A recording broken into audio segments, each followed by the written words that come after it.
Hey guys, back in the greenhouse again. Changed a lot of stuff up. Hello, chicken. Um, so yeah, I still haven't put a floor in yet, so we're still kind of riding out with the dirt, but it's working so far. This thing over here is completely covered in duckweed, which, whatever. Actually need to go through this and start clearing it out and redoing it because I don't like how deep it is, but it's doing okay otherwise. Um, This has got some Ludwigia cuba in it, and as you can see, there's like some insect attacks that have been going on. I think it's caterpillars, but either way, I'm getting a lot of fog in here, guys. Hang on. Sorry, it's really humid in here. Anyway, so yeah, I've been looking at the insect thing. I don't see any caterpillars on this, but if I do, I'm going to treat them with a bacteria that only affects caterpillars. Pretty cool. It's called Dipel. But anyway, moving along. The carnivorous plants are still looking good. Venus flytraps are looking okay. They had a couple, like this one actually did the worst.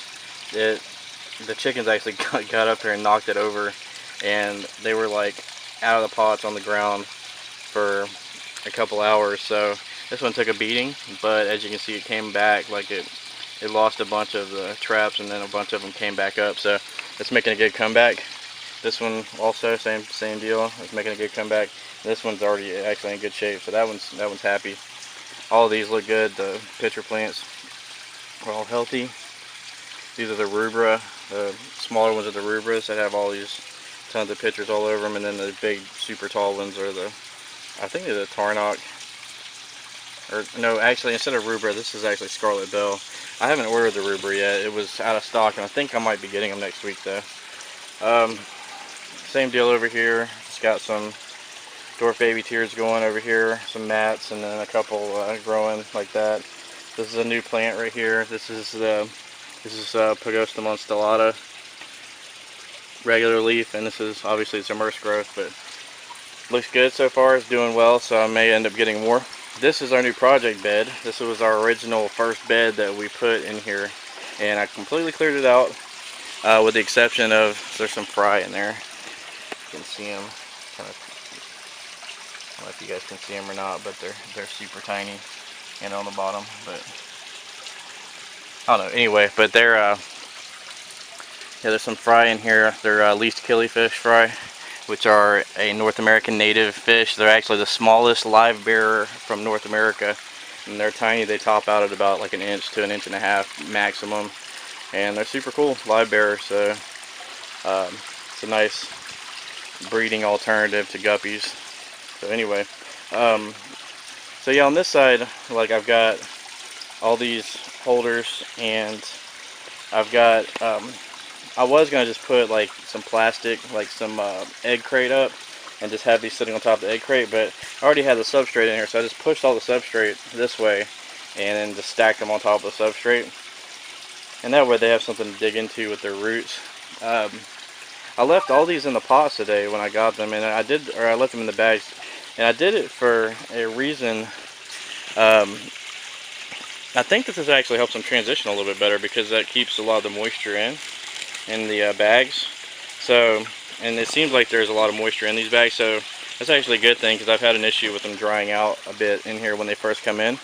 So, but all these are looking really good, and I think I'm going to start doing potted plants for most things, just because like this is money wort, for example. And if you look down here, I mean, there's just, you know, see if you can see this.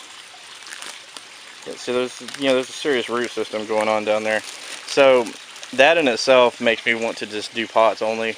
The prices aren't going to change all that much either, so that's a plus. I mean, the bunch prices might go up a little bit, but I mean, you know, this right here is Bacopa caroliniana, a very common plant, lemon Bacopa, but it's flowering in there, it's happy, and awesome root system. So, you know, those roots right there are super important to transition. Like it makes transition so much easier in tank when you've got a root system. You don't have to worry about floating. You don't have to worry about whether it's going to, you know, put roots out before it rots or whatever. There's some dwarf Marsilea.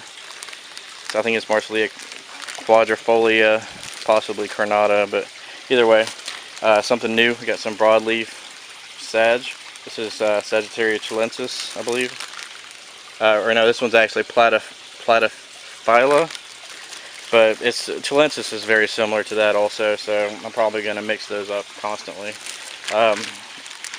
Another one is just a pygmy chainsword. This is Echinodoros tenalis or something similar to it, and as you can see, there's nothing pygmy about it. You know, whenever it's, especially in its immersed form, this is a very tall plant, but once you plant it and it puts on its submersed leaves, it does actually get a little bit shorter than that. But a lot of people keep theirs trimmed either way. Marble radicans, these look really good. Nice root systems on them. Some of them are actually putting out baby plants already, so that's really cool. This is a new one also. This is blue hygro. This is Hygrophila salicifolia. Salicifolia, I got it right. Congrats, I got it right for once. Another one, dwarf sag. This is your plain dwarf sag immersed form, and as you can see in there, there's multiple plants, probably 6 plants, give or take, and this is a lot cheaper than buying them individually. So I do suggest that if you do end up wanting the dwarf sag carpet or whatever, that's the way to do it. Rosette swords are in, so those are super cool. More Anubias in there, which I'll probably take these guys out of the wrappers because Anubias actually can tolerate, they got the hard leaves, so they can tolerate the less humidity. So, but that's basically, I just got tons and tons of pots this time just to see. And you know, there's dwarf baby tears in there, which is, we almost always have those. So, but yeah, so that's all the stuff I got in today. Also some more Ludwig Cuba over here. Get some Cuba getting settled in. I'm probably going to try to pot some of that as well once it gets transitioned really well. So that's that. Everything's looking good. Everything's healthy. This is all of our crypts down here. And yeah, we've been battling with the weather a little bit. It's been very, yeah, the temperatures have just been all over the place, so it's just been a little bit complicated, and I've been trying different things out. We're putting a shade cloth in this weekend, and hopefully that will help, and then we're going to start dealing with the bug thing. There's, like this right here, you can see some leaf damage. The plants are healthy otherwise, but, you know, I've got to be super careful about what I put on these things. I can't just spray whatever on it, you know, because these are going into aquariums, they're going into our tanks, they're going into people's tanks when we sell them, so we don't put anything on there that's going to hurt anything. So, but that makes, you know, pest control a little bit tricky. This is a totally new setup, and I will talk to you guys about it in just a minute.